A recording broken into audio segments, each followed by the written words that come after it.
곽수종의 뉴스 정면 승부. 곽수종의 뉴스 정면 승부.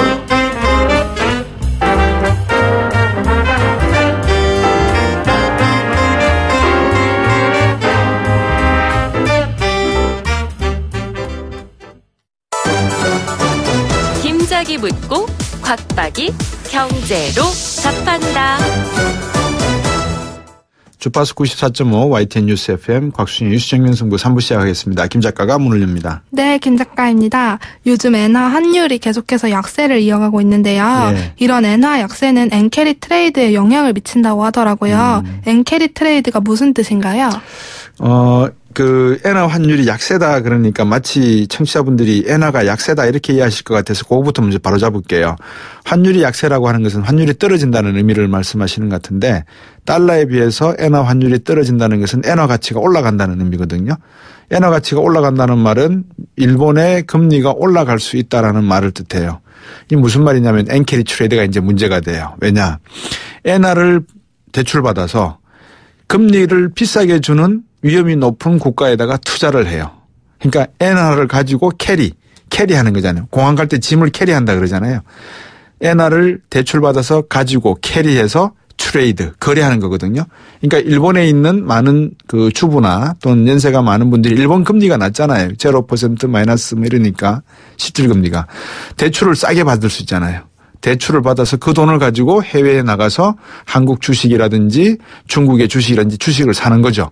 그러면 그런 개발도상국의 국가들의 금리는 높거나 아니면 또 주식시장이 잘 돌아가니까 이득을 보게 되지 않겠어요. 근데 지금 상황이 이 금리가 올라갈 가능성이 보이는 거예요. 그다음에 환율이 또 떨어지고 있으니까 자칫하다가는 엔화의 가치가 올라가는데 잘못하면 비싸게 주고 갚아야 되는 거예요. 그러니까 해외에 투자했던 돈을 이제 가져가야 된다. 다시 바꿔서 일본으로 가져 들어와야 되는 그런 움직임이 또 있을 거예요. 그게 이제 엔캐리 트레이드가 한국이나 개발도상국 주식시장이나 금리시장에 미칠 수 있는 악영향이거든요. 흔히 이제 그렇게 돈을 일본 은행에서 대출받아서 해외 투자하는 사람들을 우리가 왓다나베 부인이라고 표현을 해요. 일반적인 표현이고요. 엔캐리 트레이드 하는 주부들이 많이 계시기 때문에 그렇게 표현을 쓴다라고 보시면 되겠어요.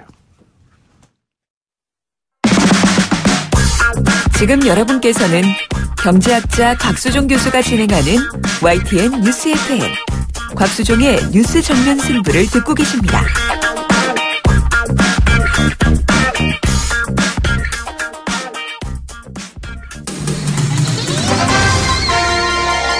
정면 스포츠.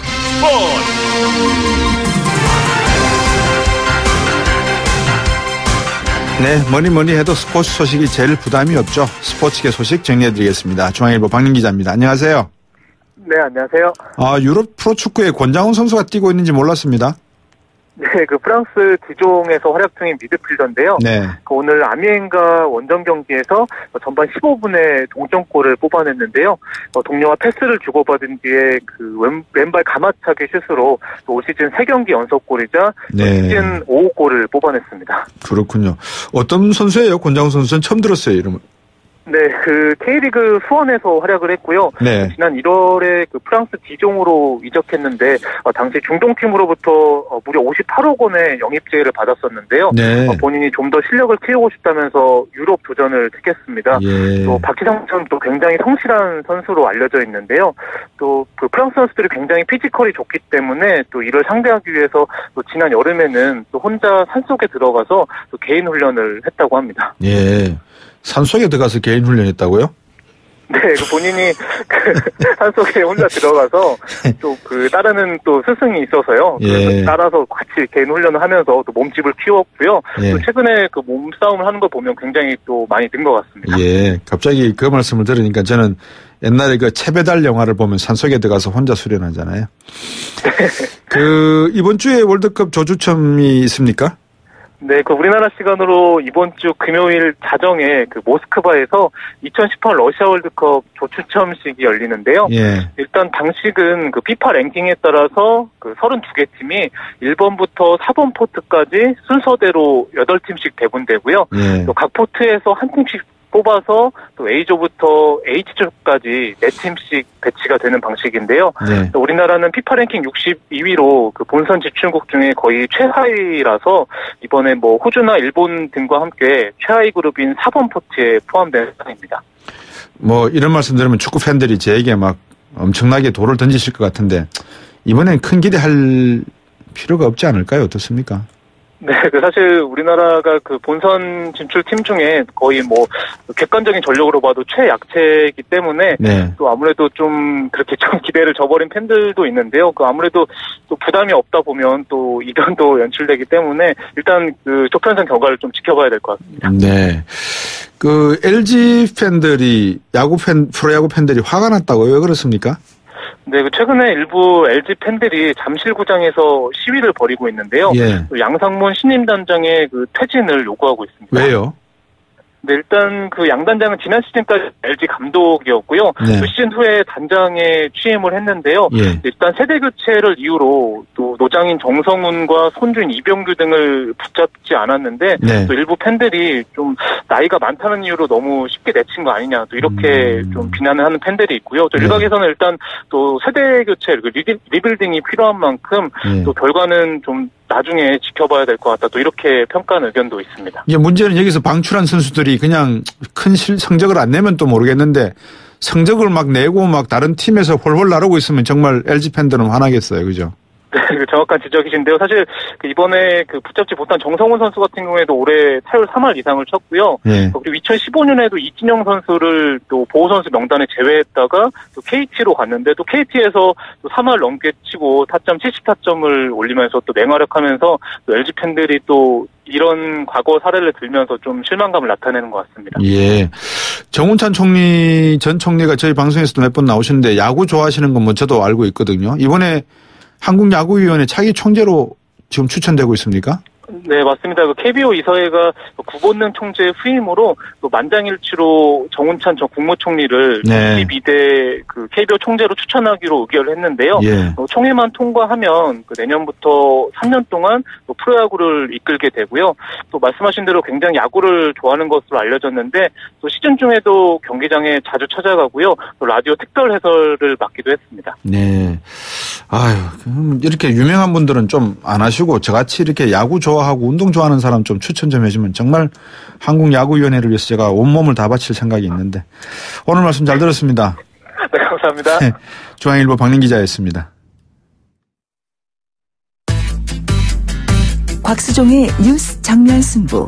방송 들으시고 의견 있으신 분들은 지금 바로 샵 0945, 샵 0945. 짧은 문자 50원, 긴 문자 100원이 부과되는 휴대전화 문자 메시지를 보내주세요. 오늘 들으신 방송은 YTN 라디오 홈페이지와 곽수종의 뉴스 정면 승부 팟캐스트를 통해 다시 확인할 수 있습니다.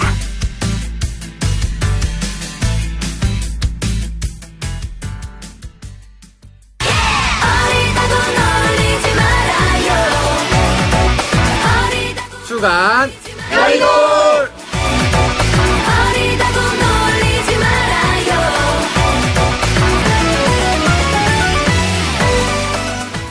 매주 수요일 이 시간 여의도 막내분들의 젊은 생각들 들어보는 시간입니다. 정치하는 청년 주간 여의돌 오늘도 두 분 모셨고요.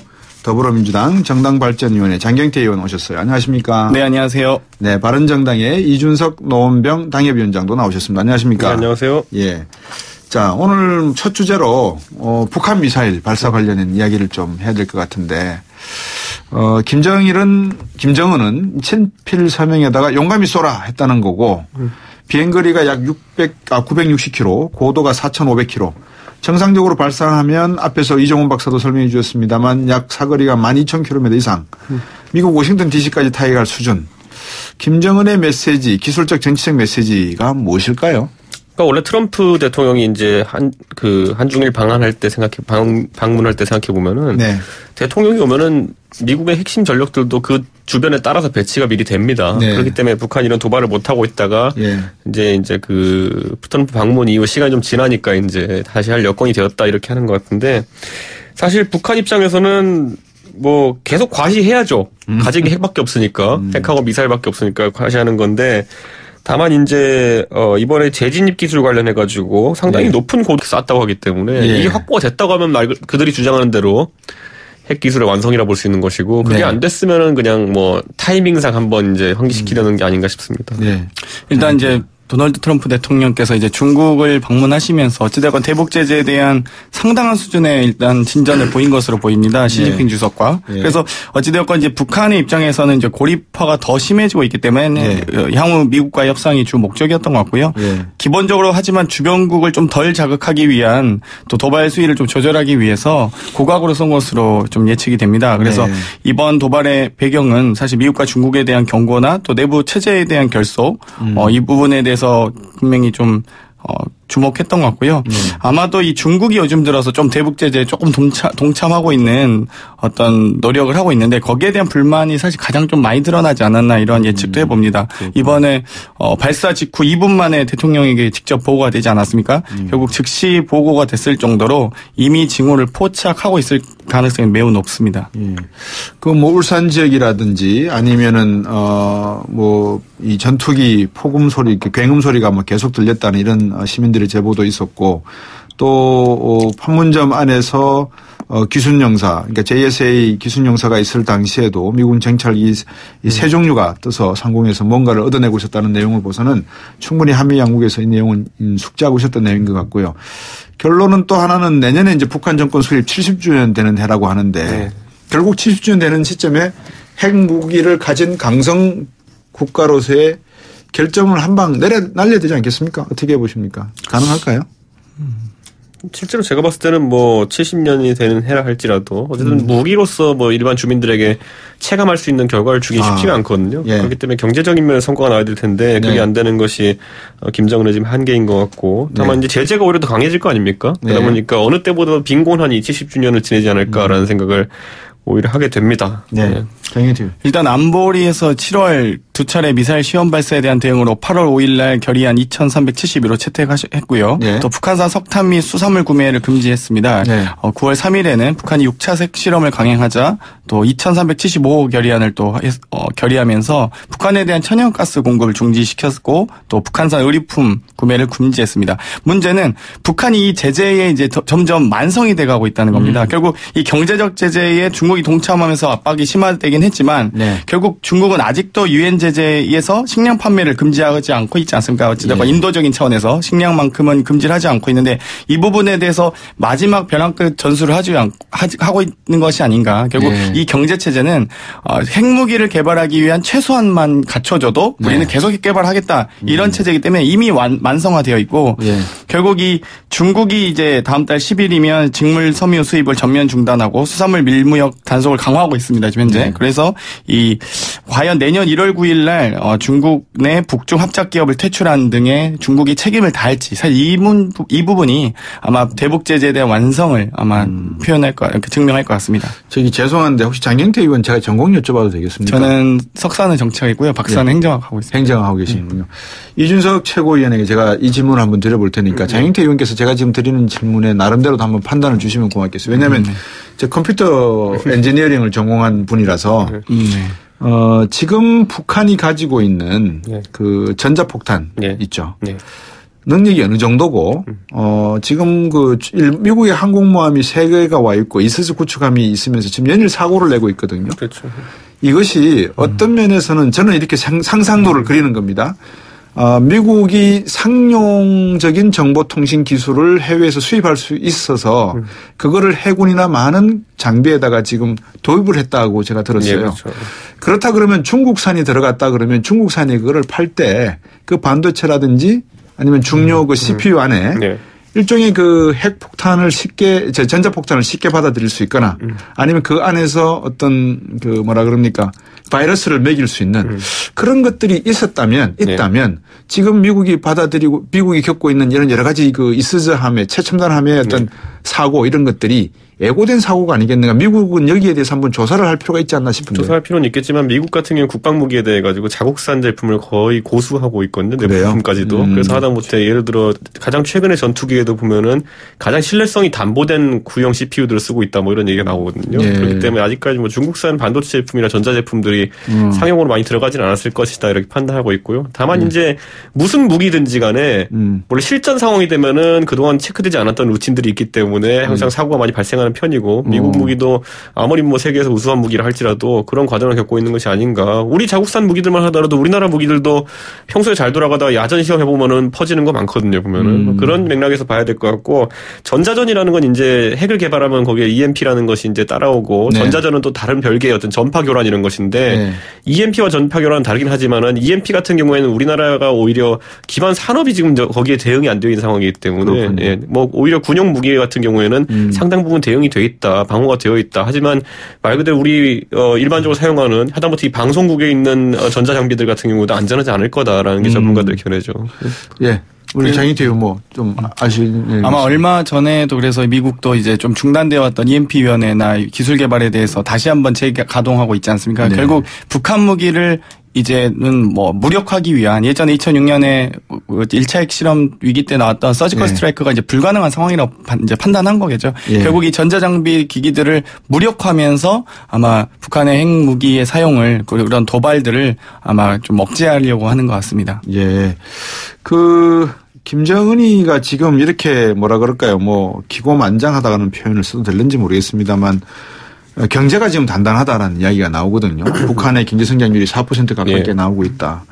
그래서 이제 경제와 핵 병진 노선이 나름대로 잘 굴러가고 있다 이건데 두 분하고 나이가 비슷한 것 같아요. 제가 볼 때는. 그죠? 근데 이렇게 김정은이의 지금 통치 체제를 우리는 어떻게 대해야 될지 좀 궁금해요. 장경태 의원부터 말씀해 주시겠어요? 사실 이제 김정은 체제가 처음 출범할 때 네. 스위스에서 공부한 서양식 사고를 할 것으로 좀 기대하지 않았습니까? 그런데 네. 결국 아버지보다 더한 철권적 통치를 보여주고 있거든요. 네. 숙부인 장성택마저도 이제 모두 죽거나 또 실각하며 아우지로 보내고 이렇게 하고 있지 않습니까? 예.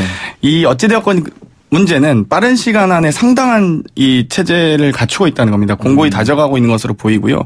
또 우리가 대북 제재를 하고 있지만 바로 한국은행 발표를 보니까요. 네. 지난해 북한의 실질 국내 총생산, 그러니까 네. GDP는 2015년보다 3.9% 증가하고 있습니다. 결국 99년 이후에 17년 만에 최고치거든요. 결국 그렇죠. 아무리 지금 그 대북 제재를 동참하고 있지만 계속적으로 북한의 경제가 일정하게 성장하고 있다는 겁니다. 심지어 그래서 이 부분에 대해서 아마 김정은이 뭐 어리고 뭐 불안정한 통치를 한다라고 볼 것만이 아니라 우리도 정말 어떤 충분한 통치자로서 대응한 전략을 좀 짜고 있어야 된다고 생각합니다. 근데 잘 생각해보면요. 북한이 아직 그렇다 하더라도 명목으로는 GDP 한 1,000불 정도 되는 것이고 구매력 기준으로 한 2,000, 3,000 정도 되는 상황인데 이 정도를 가지고 경제적 성과를 내세우기는 좀 어려운 측면이 있고 하기 때문에 김정은의 통치력이라는 것이 생각보다 잘하고 있다 정도, 생각보다 권력을 잘 승계했다 정도이지 아직 뭐 외교나 아니면 경제 이런 면에서는 상당히 고립되어 가고 있다는 것이 늘 보입니다. 지금 당장 저도 최근에 이제 중국에 외교하시는 분들이랑 만나서 이야기할 기회가 있었는데 중국 내에서 계속 있는 이야기가 뭐냐면 우리가 그 한미 상호 방위 조약이 있는 것처럼 중국도 북한이랑 조중 동맹 조약이 있습니다. 그 조중 동맹 조약 같은 경우에는 참 특이한 게 한미 상호 방위 조약은 기한이 무기한이에요.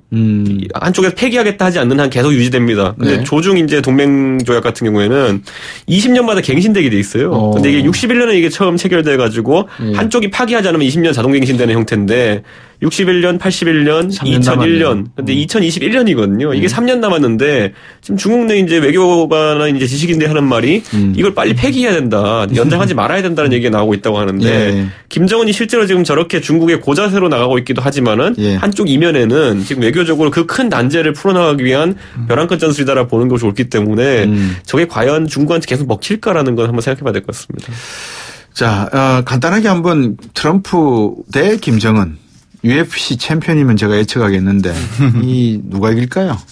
좀 오문입니다만. 원래 잃을 게 없는 사람이 이깁니다. 이런 상황에서는. 그럼 김정은이가 이기겠다 이 말씀이죠. 문제는 이제 승자가 없는 치킨 게임이라는 게 문제인 것 같고요. 사실 둘의 대결에서 최대 피해자는 대한민국입니다. 그래서 결국 대한민국이 나서서 이 둘을 대화 테이블로 모아야 된다 이렇게 생각합니다. 저는 근데 이제 우리 정부의 대응이 참 이제 궁금해지는 것이 원래 대통령께서 도발을 하지 않는다는 원칙 하에서 이제 평화 교린 협력을 하겠다라는 원칙을 밝히셨는데 대통령의 원칙대로라면은 이번에 ICBM 도발 같은 경우는 굉장히 심한 형태의 도발입니다. 그렇죠. 그렇기 때문에 여기에 대해 가지고 강경론을 재차 천명하실지. 왜냐하면 지금 우리 정부 입장에서는 평창 올림픽을 평화적으로 완수해야 된다는 어떤 단기적인 목표가 있습니다. 그 목표에 긴장을 고조시키는 것이 옳을 것인지 아니면 이런 것들을 또 강화하는 것이 또 여론에 나쁜 미치게 영향을 끼칠 것 같아서 강경하게 대응하는 것인지 이게 아직까지는 입장이 안 나오고 이제 트럼프랑 아베랑 이렇게 전화 통화하면서 대응을 하시고 계시는데 국내적인 메시지가 어떻게 나올지는 지켜봐야 될 것 같습니다. 지금 가장 먼저 나온 메시지는 어쨌든 좌시하지 않겠다는데 이 좌시하지 않겠다는 그냥 통상적인 메시지고 과연 어떤 구체적인 추가